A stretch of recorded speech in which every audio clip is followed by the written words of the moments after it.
करीब करीब 1.5 साल होने को आ रहा है और चाइना की आलोचना पूरे विश्व में हो रही है, चाहे वो वायरस के कारण हो या फिर उनकी विदेशी नीतियों को लेकर हो।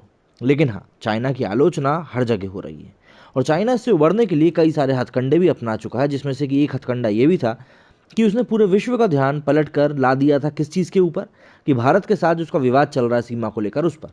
लेकिन हाँ, बात वही होती है ना कि आखिर इंसान भेड़िए के आंसुओं को कब तक नहीं पहचानेगा, और वही चीज़ यहाँ भी हुई है। अब चाइना की मुश्किलें अमेरिका बढ़ा रहा है, लेकिन अमेरिका ऐसा कोई जानबूझकर नहीं कर रहा, बल्कि अमेरिका के एक कदम के कारण चाइना की मुश्किलें यहाँ पर बढ़ती हुई नजर आ रही हैं।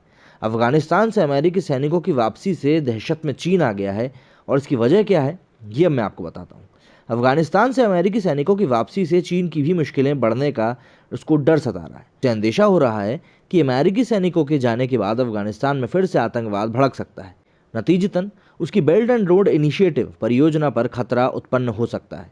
इसे देखते हुए चीन ने मध्य एशियाई देशों से सुरक्षा को लेकर सहयोग बढ़ाने का अनुरोध किया है। साउथ चाइना मॉर्निंग पोस्ट की रिपोर्ट के अनुसार जैसे जैसे सैनिकों की पूर्ण वापसी की तारीख मतलब 11 सितंबर नज़दीक आ रही है, चाइना की चिंता बढ़ती जा रही है। उसे लग रहा है कि अफगानिस्तान में अस्थिरता का असर उसके शिनजियांग प्रांत में भी पड़ सकता है और कट्टरपंथी ताकतें एक बार फिर से सिर उठा सकती हैं। चाइना के विदेश मंत्री वांग यी ने मध्य एशिया के विदेश मंत्रियों से कहा है कि उन्हें आतंकवाद के खिलाफ सख्त कार्रवाई के लिए मिलकर काम करना चाहिए, ताकि बेल्ट एंड रोड इनिशिएटिव पर कोई खतरा ना आए। मैं आपको बता दूं कि भारत हमेशा से पाकिस्तान को लेकर ये चीज़ कहता रहा है कि आतंकवाद को खत्म किया जाना चाहिए, लेकिन क्योंकि उसमें चाइना को कोई एजेंडा नहीं होता, इसलिए उसने कभी भी भारत का इन बातों में साथ नहीं दिया। लेकिन अब जब खुद की गर्दन कटती हुई नजर आ रही है, तो वो मध्य भारत के सभी विदेश मंत्रियों से ये कह रहे मध्य एशिया के सभी विदेश मंत्रियों से ये चीज़ कह रहे हैं कि भाई आतंकवाद को लेकर हमें साथ आना होगा।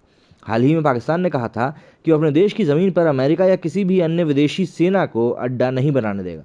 पाकिस्तान के विदेश मंत्री शाह मसूद कुरैशी का बयान बड़े ऐसे समय पर आया है जब अमेरिकी राष्ट्रपति जो बाइडेन अफगानिस्तान में आतंकी संगठनों के कब्जे की आशंका में पड़ोसी देशों में सैन्य अड्डा बनाने की संभावना तलाश रहे हैं। अमेरिका का मकसद अफगानिस्तान पर निगाह रखना भी है। अमेरिका चाहता है कि आपात कंडीशन में जब भी मदद की ज़रूरत पड़े तब वो तत्काल सैन्य कार्रवाई कर सके। उल्लेखनीय है कि अमेरिकी सेना की वापसी के बीच अलकायदा ने ऐलान किया है कि वो तालिबान के साथ जल्द अफगानिस्तान में लौटेगा। अमेरिका इससे निपटने की रणनीति पर अभी काम कर रहा है। मेरे इस वीडियो में फिलहाल इतना ही। जय हिंद, जय भारत।